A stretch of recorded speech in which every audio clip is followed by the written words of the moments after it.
안녕하세요. 여러분과 같이 논술 준비하는 보드의 논술입니다. 반갑습니다. 허생전의 지난 시간에 이어서 두 번째 시간으로 우리 허생이 변씨에게서 만냥을 빌린 이후의 행적을 좀 살펴보도록 하겠습니다. 두 번째 시간이니까 이 전의 내용이 좀 궁금하신 분들은 그 전에 포스팅한 내용을 보고 오시면 됩니다. 그래서 빌려서 나왔습니다. 그런데 변씨 같은 경우는 허생에게 돈을 빌려준 이유가 이렇게 설명이 되어 있죠. 얼굴빛과 행색과 것을 봤을 때는 얼굴빛은 꼿꼿하고 의지가 있어 보이며 행색이 가난하다고 해서 내가 빌려주지 않는 이유가 찾기 힘들다. 그러니까 빌려주었다. 이 내용까지 우리가 지난 시간에 살펴보았습니다. 그리고 이 시험이라고 하는 것은 이 허생전의 전체를 통괄하는 중요 개념이니까 허생이가 스스로에게 하는 시험이나 변씨가 허생에게 부여하는 시험이나 이 두 개의 차이를 해석할 수 있어야만 진짜 허생전을 잘 읽었다고 할 수 있기 때문에 이 시험이라고 하는 부분을 어떤 시험인지를 찾는 과정을 꼭 해보시기 바랍니다. 자, 그래서 허생은 만냥을 입수하자. 이때부터 보죠. 자기 집에 들르지도 않고 집에는 안 들렸어요. 왜냐하면 이 집에는 아내가 있는데 아내는 좀 선을 넘었죠. 왜냐하면 조선시대의 기본적인 신분구조인 산농공상, 그러니까 선비와 농업과 기술직과 상인 모두 제시를 했지만 허생에게 비아냥거리면서 도둑질이라도 하시렵니까? 이 부분에 허생이는 굉장히 마음이 상했어요. 그러니까 집에는 들리지 않았을 겁니다. 자, 그래서 안성으로 내려갑니다. 자, 안성은 경기도, 충청도 사람들이 마주치는 곳이라 삼남의 길목입니다.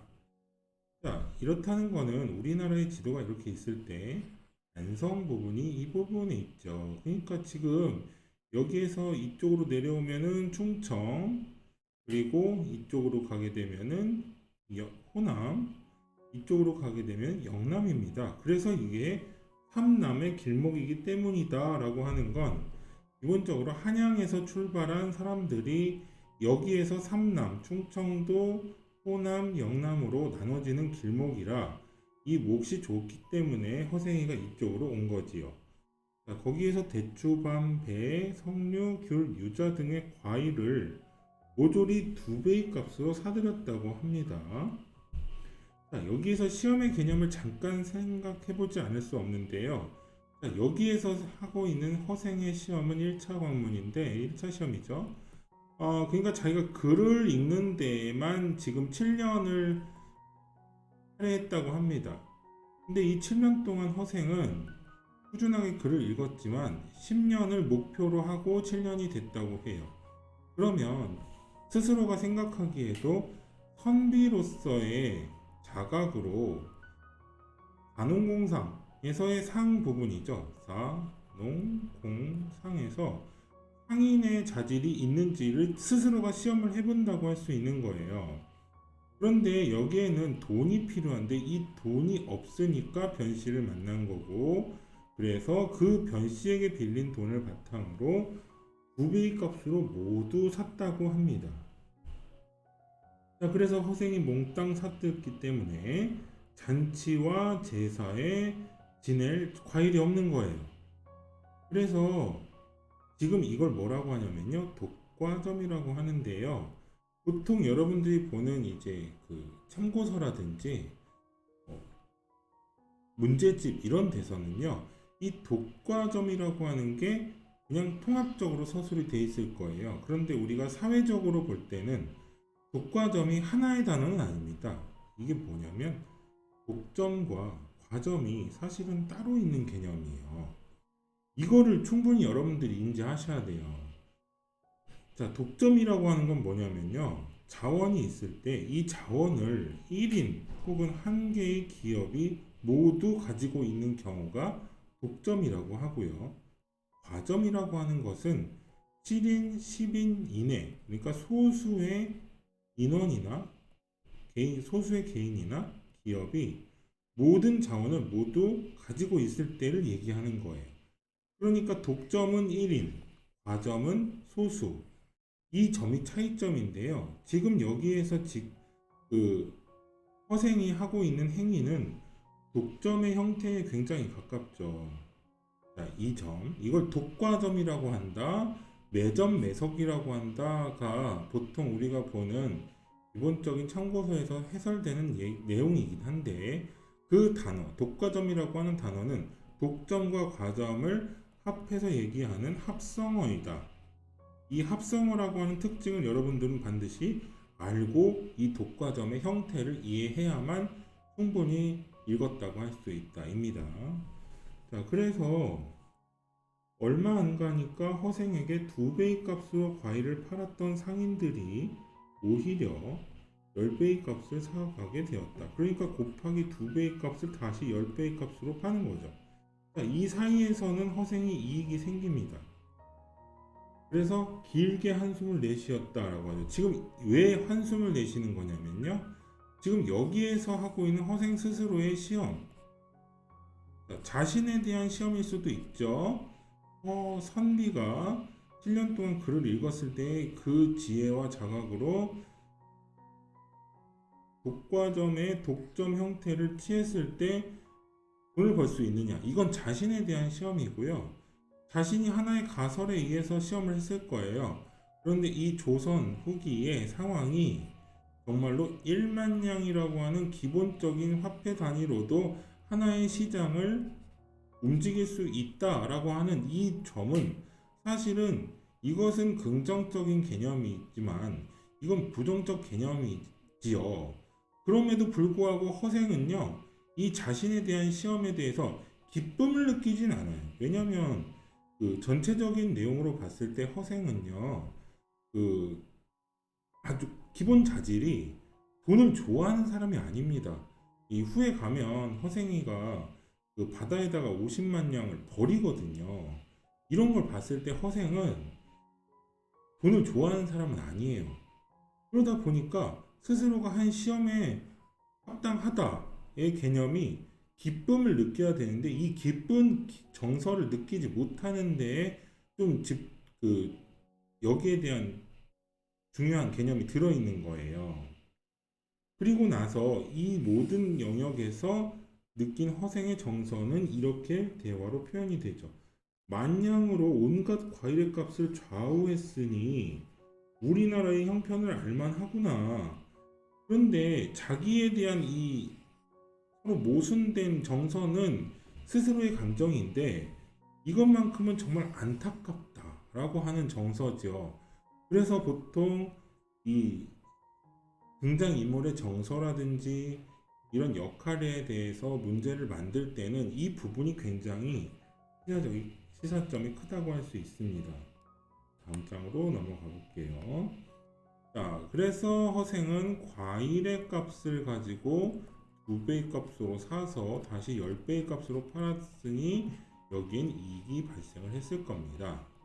자, 두 번째, 다시 쌀, 호미, 포목 따위를 가지고 제주도에 건너가서 말총을 죄다 사들이면서 말했다.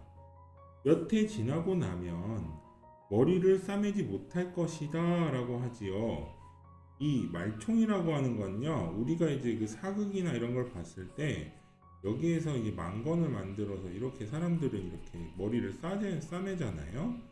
그리고 이렇게 묶기도 하고 여기에 쓰이는 것들이 바로 망건입니다. 근데 이렇게 말하고 얼마 안 가서 과연 망건 값이 또 10배로 팔린 거죠. 그러니까 여기에서 이익을 취했으니 이것을 갖다가 망건을 샀고 이 망건을 가지고 다시 10배의 값으로 오르는 거예요. 이걸 인플레이션이라고 합니다. 자, 10배로 올랐다. 늙은 사공을 만나서 말을 물었는데 바닷밖에 혹시 살만한 빈섬이 있나요? 라고 물어봅니다. 예, 있습니다. 홍파를 만나 서쪽으로 줄곧 사흘 동안 흘러가서 빈섬에 닿았었는데 사문과 장기 중간쯤 될 겁니다. 꽃과 나무가 제멋대로 무성해서 과일 열매가 절로 익고 있고 짐승들이 떼지어 놀고 물고기도 사람을 보고 놀라지 않습니다. 자, 결국은 여기에는 무인도라고 할 수 있죠. 자, 그는 기뻐하며 만약 나를 데려다주면 함께 부귀를 누릴 것이다 라고 하니 승낙을 했습니다. 자, 여기에서 우리 허생은 동료를 얻게 됩니다. 자, 이 동료들이 곱하기 많아지죠. 자, 바람을 타고 동남쪽으로 가서 그 섬에 이르렀는데 높은 곳에 올라가서 사방을 둘러보고 실망했다. 땅이 천리도 못 되니 무엇을 해보겠는가? 토지가 비옥하고 물이 좋은데 부가옹은 될 수 있겠구나. 부가옹이라고 하는 것은 적절한 부자가 될 수 있는 이런 호의는 우리가 누릴 수 있겠다라고 짐작을 하는 거죠. 텅 빈 섬에 사람이라고는 하나도 없는데 누구와 더불어 사신단 말씀이요? 사공이 물어봤지요. 덕이 있으면 절로 모입니다. 없을까가 두렵습니다.